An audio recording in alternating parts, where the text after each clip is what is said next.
budaya haruslah lestari, idaklah pacak dijual beli. Dudulur, kita masih bersama Perumpat RRI Pangandaran di Sriwijaya Pagi.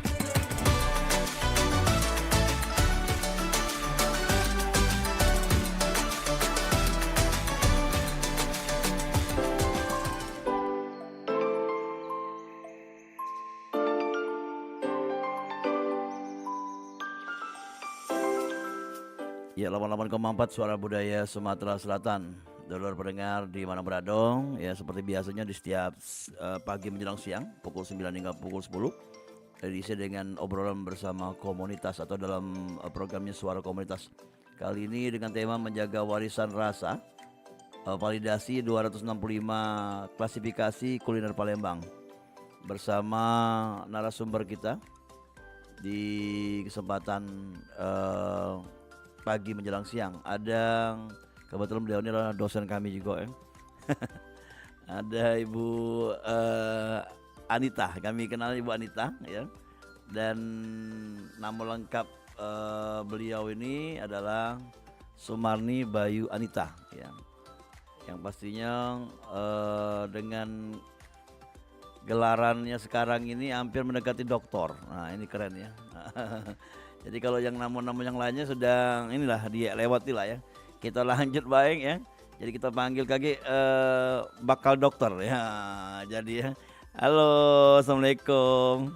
Waalaikumsalam. Iya, apa kabar Bu? Baik, alhamdulillah. Ngapa macet Bu ya? Orang yang pagi-pagi kita. Olahraga berjalan ya. Berjalan. Tapi tidak apalah, kita padat ke kegiatan ini dengan nantinya langsung informasi katanya Ibu ini bakal ngada ke FGD. Iya, fokus group discussion.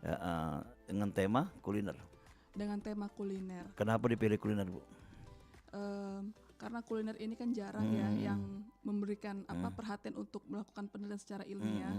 Jadi memang sejak tahun 2012 saya tuh sudah mulai tertarik meneliti tentang kuliner, khususnya kuliner Palembang. Yeah. Di tahun 2012 kemarin kan waktu penelitian tesis S2 di UGM di kajian budaya dan media, saya sudah mengangkat tentang pempek Palembang.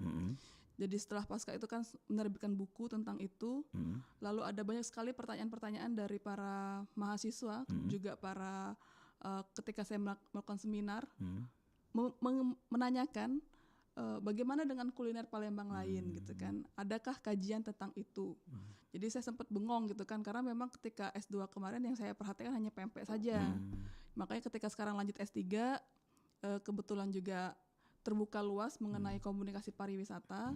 Lalu saya lekatkanlah kuliner itu ke kajian komunikasi pariwisata kuliner, studi kasus tentang budaya jelajah kuliner Palembang di kota Palembang melalui media sosial Instagram. Wah, jadi ada hubungan dengan media sosial. Iya. Karena kalau udah cek itu udah banyak anak-anak muda yang tahu.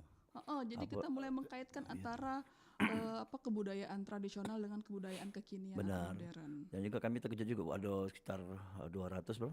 265 sampai dan hari itu bisa ini lebih ya, bisa lebih ya. Ya nanti kan hari Rabu besok kita mau validasi tuh.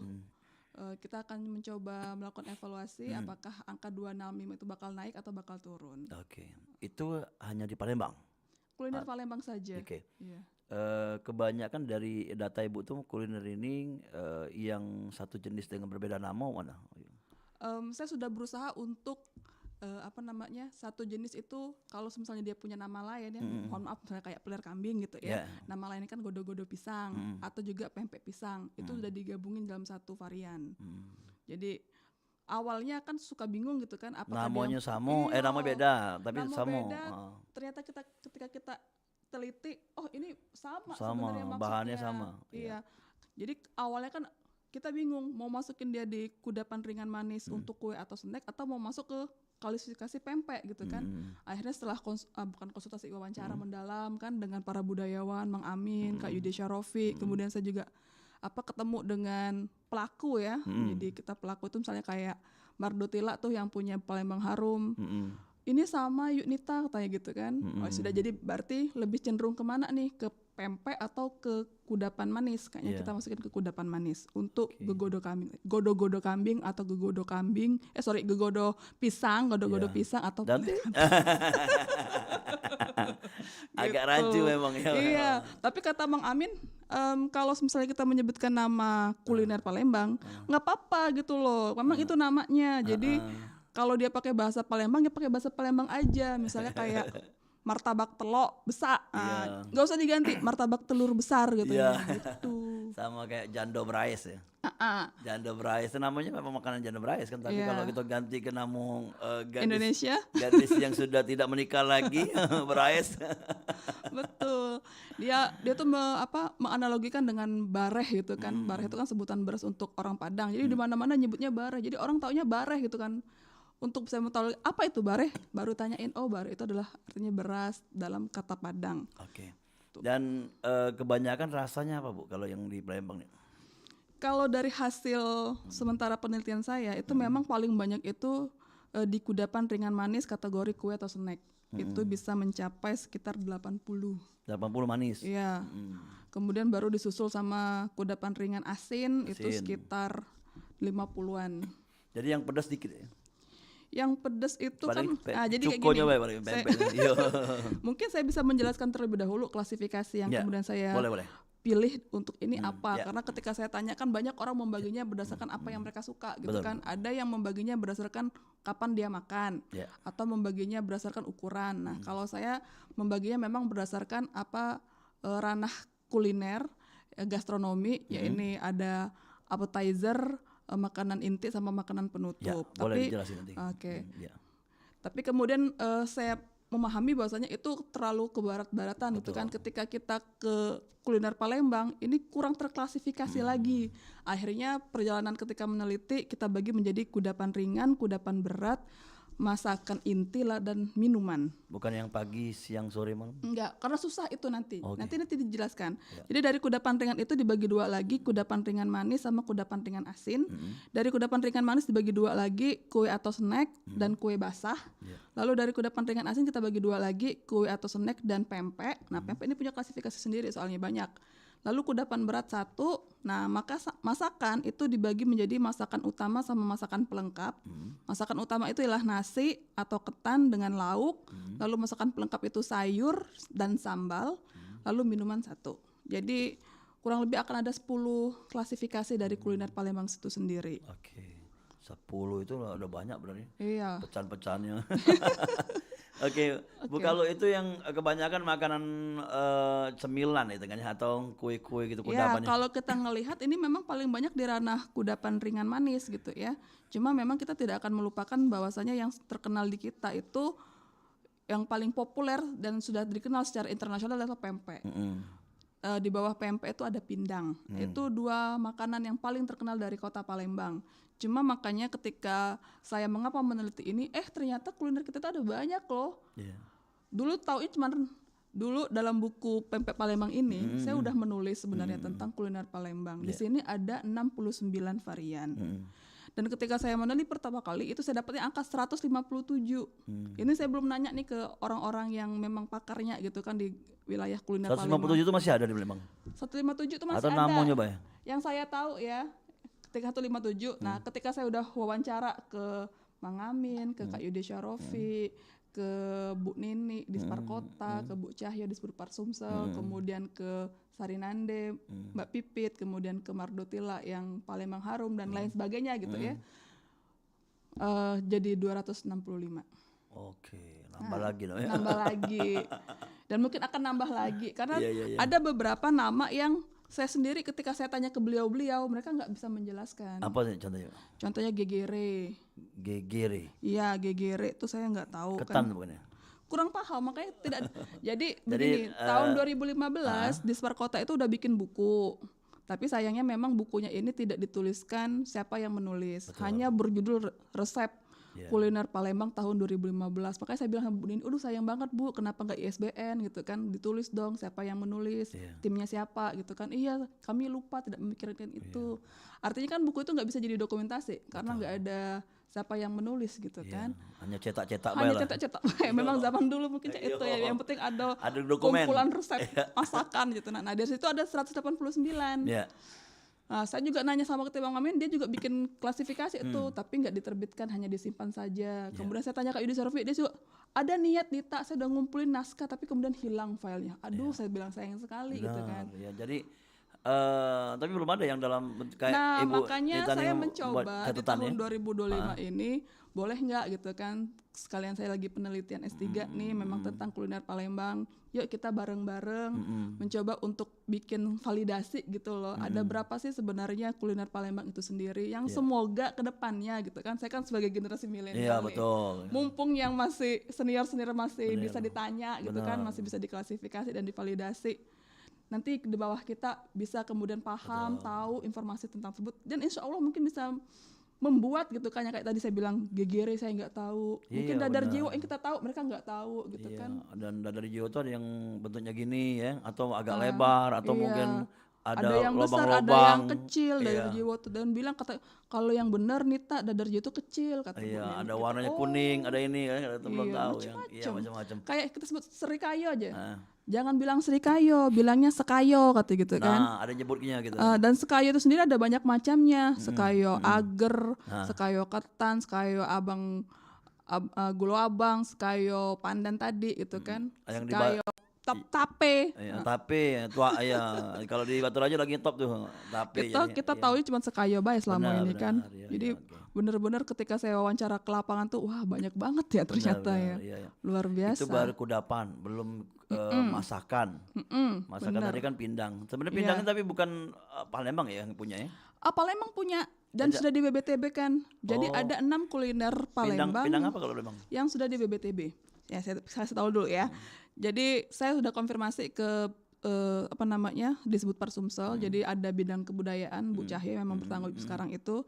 Ada pempek, bolu 8 jam, pindang Palembang, tempoyak, burgo dan telo abang. BBTB. 6 varian ini sudah dianggap sebagai warisan budaya tak benda Indonesia. Hmm. Nah, pindang sendiri memang yang ditulis itu pindang bae. Tapi karena dimasukkan adalah pindang Palembang, berarti variannya adalah pindang iwa, pindang daging, pindang tulang dan segala macam pindang di Penyebutannya bawahnya. pindang Palembang. Iya, Walaupun ada pindang meranjat, pindang pindang Palembang. Palembang, sebutannya pindang Palembang. Dan itu semua mungkin didaftarkan semua, Be, kalau namanya makanannya. Jadi di keterangannya itu memang yang banyak diterangkan kata Mang Amin sebagai salah satu tim ahli ketika mengajukan itu lebih ke pindang iwaknya. Yang sama juga ketika di awal kan saya tulis pindang patin, pindang baung, pindang gabus, nggak usah Nita, cukup tulis pindang iwak. Nah, jadi nanti dari pindang iwa itu segala jenis segala jenis Turunannya, iwa iya. bisa masuk ke dalamnya. Karena kalau ketemu panjang lagi teko iwa sapu-sapu, iwa Iya. iwa apa tapa bisa juga tuh masuk Iya. semuanya. Kenapa Dari lebih lagi? yang tulisan Ibu, mungkin dari penelitian Ibu ini di Palembang sendiri apakah ada yang asli makanan Palembang atau masuk asimilasi atau mungkin percampuran? Oke, banyak sekali ini sekarang jenisnya itu ya. Jadi ada yang asli Palembang, ada yang memang asimilasi dari India, ada asimilasi dari Chinese, ada yang asimilasi dari Arab, ada yang juga asimilasi dari Jawa. Ya. Nah, kayak awalnya kan saya beberapa makanan yang ketika saya searching dulu nih cari dokumen data sekunder, dari manakah asal maksudnya dadar gulung gitu ya. Ketika kita cari nggak disebutin tuh dadar gulung dari Palembang, yang banyak berkeliaran. Iya. Kalau kita sedang melakukan budaya jelajah kuliner di internet itu dadar gulung itu dari Jawa gitu kan. Tapi ketika saya konfirmasi ke para budayawan, mereka nggak terima. Mereka bilangnya Nita dadar gulung itu dari Palembang. Mungkin ada pembeda lah. Nah itu asimilasi kan dulu Iya. memang beberapa keturunan orang Palembang ini berasal dari Jawa gitu kan. Atau dari Palembang dibawa ke Jawa gitu. Iya bisa jadi. Dan memang masuk akal kalau kita baca lagi sejarah tentang usia Palembang yang udah paling tua ya di Nusantara ya. Iya. Ya tentu Palembang kan juga kota perdagangan, Benar. tempat masuknya pertukaran dagang sekaligus manusianya gitu kan. Jadi wajar-wajar saja ketika kita melihat ada kesamaan varian kuliner ini. Dan kalau keperhatian Bu ya, kalau makanan di Palembang ini selain berhubungan dengan hasil laut, sungai, Sungai. ada juga bentuknya gula abang atau aren. Banyak juga Iya, dari iya. Gula Abang. Gula abang itu hubungannya. Paling banyak memang. Kayak pempek sendiri kan gula abang. Terus ada tadi kayak isian-isian dalam makanan itu kan dari gula abang juga. Iya benar, tenten ya. Itu berapa tuh jumlahnya Bu? Nah itu belum aku hitung lagi. Jadi Yang memang manis tadi kan? Iya, jadi memang aku nih masih masa perhitungan sebenarnya Wak Dola. Jadi sampai ke sini pun terus sudah mepet, saya jam 7 saya mau berangkat nih ke RRI. Itu masih ngerjain Iya, tuh. iya. Ini sedang ngerjain nih 265 nih, tapi saya masih mau klasifikasi mana yang sangat populer, populer, tidak populer, kurang populer, tidak populer sama langka. Nah, saya mau membantu Yang tim langka jadi moderator, sudah ya. terlihat berapa? Yang langka Yang kayak tadi gegare saya bilang selain tadi itu, iya. gegare, kemudian gegere. Gegere. Apa namanya, ulen ini masih ada definisinya, masih tahu. Naam ini kayak lontong ya, lontong ikan itu naam. Ada apa macam-macam nih, roti saudagar. Harus saudagar ya. Iya, saya ini masalahnya yang saya print ini masih yang lama, yang terbaru di laptop. Itu data dari udah Disbud. saya Oh, data. mengolah. Oke. Jadi data olahan itu pertama dari buku ini 69, kemudian ditambah lagi dengan kita searching di internet. Kan kita searching nih kuliner Palembang apa saja, Yeah. muncul tuh. Nah itu kita masukin ke data. Dari situ juga dari pengalaman etnografi kita kan. Nah, kita kan tinggal di Palembang sudah dari sejak TK nih. Betul. Dari kecil udah di sini. Jadi pengalaman kuliner kita udah terasa cukup ya. paham gitu Iya, kan. oke. Karena tinggal di Palembang, kota Palembang Benar. nih. Kemudian ketika wawancara sama Bang Amin tuh banyak banget tuh masukan. Wawancara dengan Kak Yudi Sorofi juga banyak sekali masukan karena juga beliau penulis buku tentang kuliner gitu kan. Kemudian ketika ke Bu Nini, untungnya beliau sudah pernah menerbitkan buku tahun 2015 itu. Jadi semua data itu kita olah, kita gabung dan hasilnya 265 tadi. Oke. Ya, Dolor yang pengen bergabung boleh silakan di 0711351656 ini kita buka layanan telepon dan bisa Anda saksikan di YouTube juga channel YouTube-nya Pro 4 Palembang. Selain dari kita di streaming dan area digital dan juga melalui konvensional kita seperti 88,4 Suara Budaya Sumatera Selatan. Dan ini kan Bu, kita kan akan adakan forum diskusi ya. Ya, forum group discussion Dan FGD. kapan tuh akan dilaksanakannya? Oke, itu insya Allah tanggal 19 Maret ini, hari Rabu besok di Disbud Persumsel. Kita akan melibatkan 8 informan kunci dari berbagai macam bidang gitu ya. Ada budayawan, ada pelaku kuliner, ada influencer food sama foodgram, ada pengamat media sosial, juga ada masyarakat pencinta kuliner. Jadi memang anggotanya tidak bisa terlalu banyak. 8 orang nanti kita akan bagi menjadi 3 sesi. Sesi pertama untuk validasi kuliner yang tadi 265. Sesi kedua itu dari penelitian disertasi saya itu kan mencoba untuk menghubungkan antara kuliner Palembang dengan penggunaan Instagram dalam tujuan mempromosikan kuliner Palembang untuk komunikasi pariwisata kuliner kita. Jadi di sesi kedua itu mempertanyakan tentang bagaimanakah budaya jajah kuliner Palembang ini di Instagram seperti apa. Baru nanti sesi ketiga kita mencoba untuk menggabungkan semua narsum menjadi konstruksi budaya jajah kuliner Palembang. Oke, jadi lengkap ya dari pendataan, bagaimana mengenalkan dan merangkum semua yang ada. Bismillah lah, pokoknya sudah mencoba untuk dirancang serapi mungkin walaupun memang tetap kejar-kejaran waktu. Tapi kan ini buku yang Ibu akan tulis ini kan bukan masalah resep saja Bu ya, tapi bercerita tentang kulinernya dari segi rasa, bentuk dan bagaimana gitu. Disertasi ya? Iya betul. Karena kadang kita nggak tahu wujudnya tadi gegare tadi kita nggak tahu. Oh iya, jadi memang selain dalam bentuk tabel ini, saya juga punya tabel lain yang menjelaskan tentang resep utamanya apa dari nama-nama ini, kemudian dia masuk ke kategori tadi populernya ke yang mana, apakah sangat populer itu misalnya kayak tekwan, tempe, kemudian laksan atau celimpungan tuh terkenal kan, sangat terkenal karena sudah di Pindang sangat terkenal. Tapi ada juga yang populer di kita di kota Palembang tapi nggak populer di luar. Contohnya kayak model gitu kan. Kalau kita lihat, saya kan mendata Instagram itu kan di tahun 2023 selama 2 tahun terakhir yang diposting oleh 25 foodgram tertinggi yang saya ranking gitu kan. Jadi awalnya saya ini nge-ranking dulu Wak Dola, karena kan Instagram nih. Jadi yang saya lihat adalah postingan-postingan para foodgram atau influencer makanan yang ada di kota Palembang. Itu ada sekitar 100. Nah dari 100 itu kemudian kita buat ranking. Adalah ranking 1 sampai ranking 100. Lalu saya ambil ranking yang 1 sampai 25. Dari 1 sampai 25 itu mulai nih diteliti. Mereka postingan tentang kuliner Palembangnya itu ada berapa kali dalam 2 tahun ini. Saya dapat jadinya. Ternyata banyak yang luar gitu. mereka postingnya? Macam-macam. Jadi memang yang saya Makanan luar gitu ya? ya banyak. Tidak hanya fokus ke yang Palembang aja, tapi juga kita menemukan ada juga foodgram yang konsisten lebih banyak yang Palembangnya ketimbang yang di luarnya juga ada. Tapi ada kendala juga kalau misalnya mereka tidak mau memperkenalkan, kenapa gitu ya? Jadi apakah? Nah makanya juga kebanyakan memang setelah saya amati mereka ya hanya posting tentang di mana tempatnya, bagaimana rasanya gitu kan, harganya berapa, ada paket apa kalau misalnya memang mereka lagi endorse gitu kan.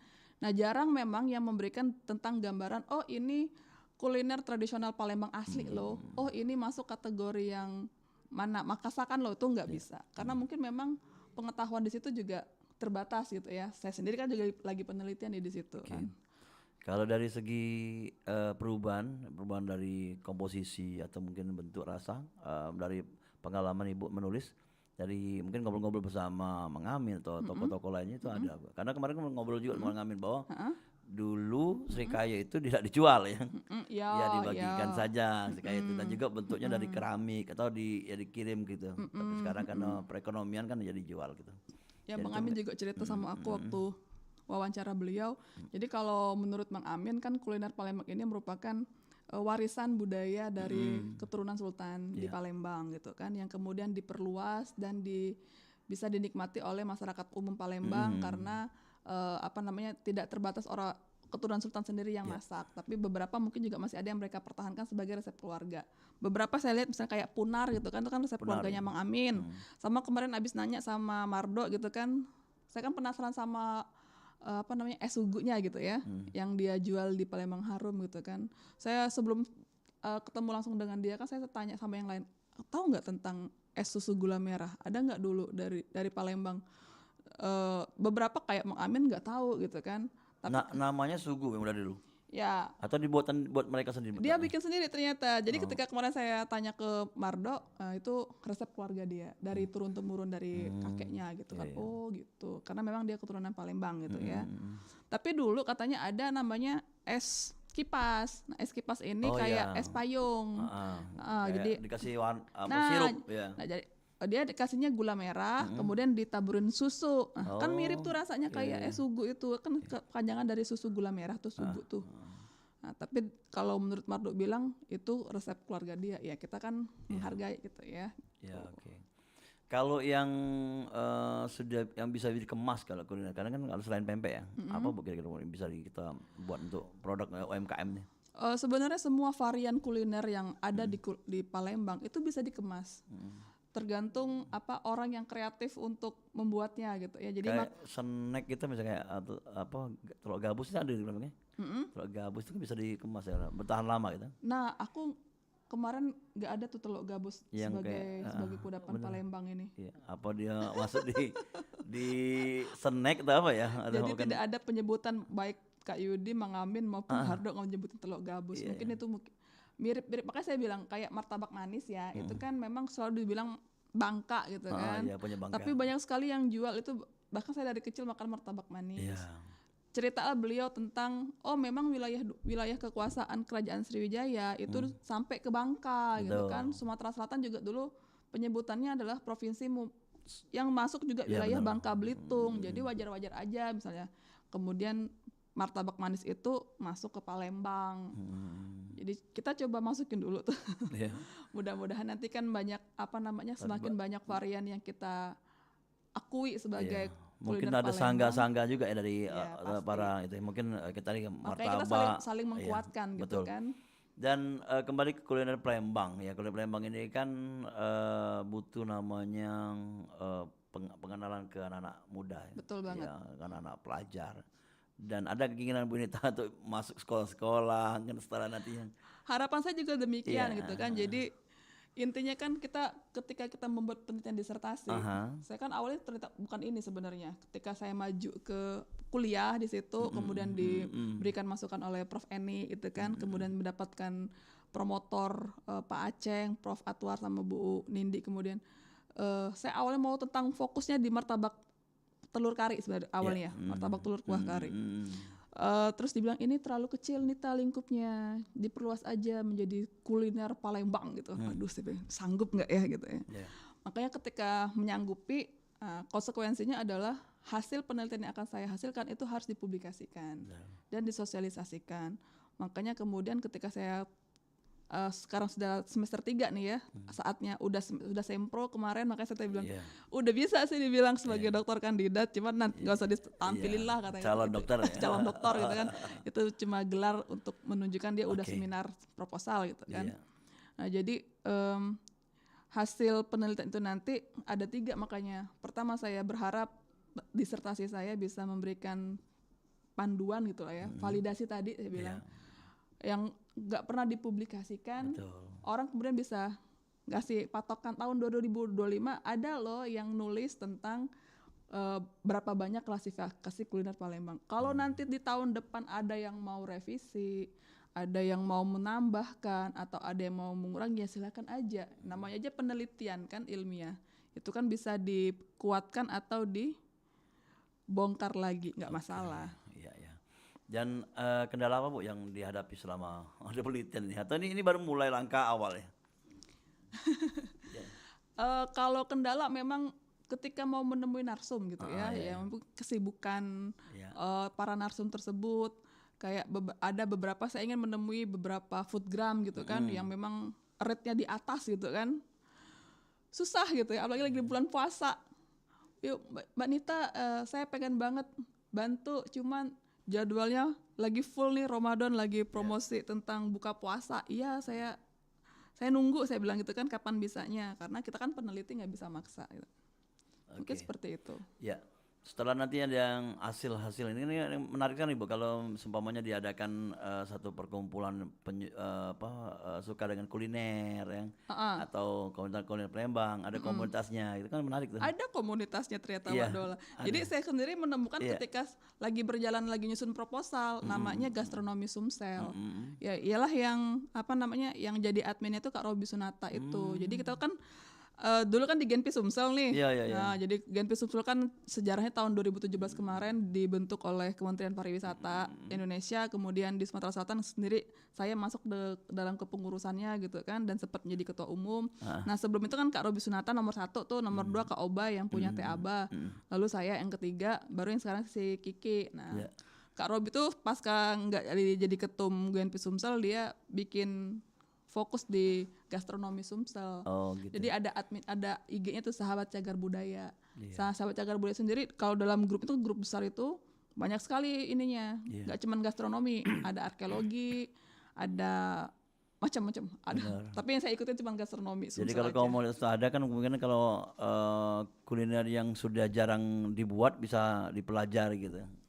Iya, jadi di Facebook pun juga ada. Cuma memang kayaknya mereka ini kan lebih suka share tentang rumah makan baru di mana gitu loh. Nggak ngomongin tuh tentang sejarah, nggak ngomongin karena mungkin juga mereka nggak paham. Makanan modern, makanan yang dari luar banyak ya. Anak-anak muda lebih seneng. Nah kalau ini sebagai mungkin di sesi terakhir pengen tahu kenapa ini udah masuk nih. Kita angkat aja. Halo, Assalamualaikum. Iya, terputus ya. Silakan ini kita ngomong masalah kuliner ya. Yang pengen bertanya silakan di 0711351656. Dan kenapa masakan atau makanan di luar itu yang disenangi anak-anak ya? Atau mungkin dari rasa, padahal sama masakan gitu. Ya memang yang namanya kebudayaan ini kan berkembang, dinamis. Kita tidak bisa memaksakan kebudayaan itu akan tetap bertahan lama. Tapi ada juga kebudayaan yang stay nih, tetap kuat dari dulu sampai sekarang. Ada juga yang harus hilang atau tidak aktif. Ya tergantung bagaimana manusianya itu sendiri dalam melakukan tentang kebudayaan itu. Sama kayak dengan masakan kuliner atau kuliner Palembang itu sendiri. Jadi ketika dia menjadi daerah yang juga terkena dampak globalisasi, masuklah kuliner-kuliner dari luar negeri, dari luar kota, ya dia harus bersaing dengan kuliner yang sudah ada. Nah, mampukah dia bersaing atau mampukah dia tidak bersaing? Nah, itu kan tergantung dari orang-orangnya sendiri. Nah, kita sebagai orang-orang tua nih, orang tua gitu ya. Setengah tua. Masih kata ayah aku kalau umur 40 tuh lucu-lucunya tuh, masa lucu. Dia ngomong Ibu Doida katanya tua juga Ida katanya. Nah, jadi harus bisa memberikan pemahaman gitu ya kepada generasi muda. Oh, ini loh yang sebenarnya Iya. kuliner Palembang tuh yang ini. Boleh mereka makan yang baru, tapi mereka sebenarnya harus tahu Iya. yang ini yang Palembang. Jadi intinya dari yang tua-tua dulu mengenalkan ya. Jangan Benar. malu. Yang bertanggung jawab untuk memperkenalkan itu memang generasi yang Iya. sebelumnya ke Benar. yang berikutnya. Termasuk Jadi jangan salahkan mereka nggak tahu karena sendiri kita nggak ngasih tahu gitu. benar. Termasuk ada resep-resep keluarga dia. Kalau resep keluarga kalau dilepas malah mereka takut padahal itu bisa untuk melestarikan. Bener banget. Iya, iya. Kayak kayak mengambil. Ah, Coba tanya sama Yudi yang tahu tentang punar siapa? Siapa yang masakan ibu aku katanya. Nah, cuman kan sayang juga tuh saya sendiri nggak bisa menemukan gambar punar itu di internet itu seperti apa. dan sekarang enggak ada lagi yang masak. Nggak ada. Udah ada orangnya kan? Iya Iya, bener, iya, bener banget. Iyalah kalau itu harapan ke depan nih karena ada FGD juga nanti ya. Iya, harapan kedepannya memang kita berharap kuliner Palembang tetap dikenal oleh masyarakat Palembang itu sendiri. Iya. Dan sebenarnya tujuan utama saya kenapa mengangkat tentang tema ini ya dengan kekayaan kuliner ini sendiri berharap Palembang menjadi salah satu kota tujuan wisata gastronomi di Betul. Indonesia. Iya. Kita nih tempat alamnya kurang ini Iya. ya. Jadi ketika uang datang Pengen makan ya. jangan cuma Bandung aja yang terkenal dengan kulinernya atau mungkin Jogja atau mungkin Bali itu kan Palembang juga nggak kalah loh. Nah, tapi untuk apa namanya tanggung jawab memperkenalkan ini nggak cuma saya sendiri gitu kan, banyak orang melibatkan Wak Dola, melibatkan para pelaku itu yang terutama tuh Media lah kalau ya. Media. Bukan wadolanya. ini sama misalnya yang punya kuliner itu saya selalu tanya kenapa tidak apa di up juga konsentrasi untuk promosi Instagram atau media sosialnya, jangan males gitu loh. Iya, iya. Karena melalui itulah akan cepat untuk dikenal di masyarakat luas. Betul.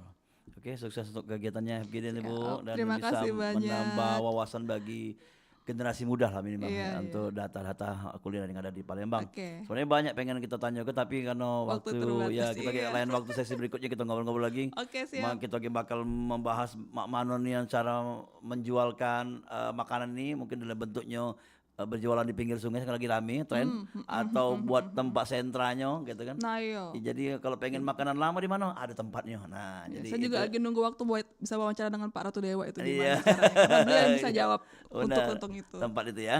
Oke, terima kasih Bu Nita. Terima kasih Mbak Dola. Yo, Assalamualaikum. Waalaikumsalam warahmatullahi wabarakatuh. Ya, Dolor Galo-Galo tak terasa ya mungkin waktunya ya mungkin kita ngobrol-ngobrol. Tapi kan kita akan janji kemarin kita akan ngobrol lagi di lain kesempatan tentunya tentang kuliner Palembang. Mana caranya kita melestarikannya karena kebanggaan kita juga. Dan sampai ketemu di lain kesempatan tentunya di program acara selanjutnya. Assalamualaikum warahmatullahi wabarakatuh. Untuk Dolor Galo-Galo sampai ketemu di lain kesempatan selanjutnya ada rekan Ilham.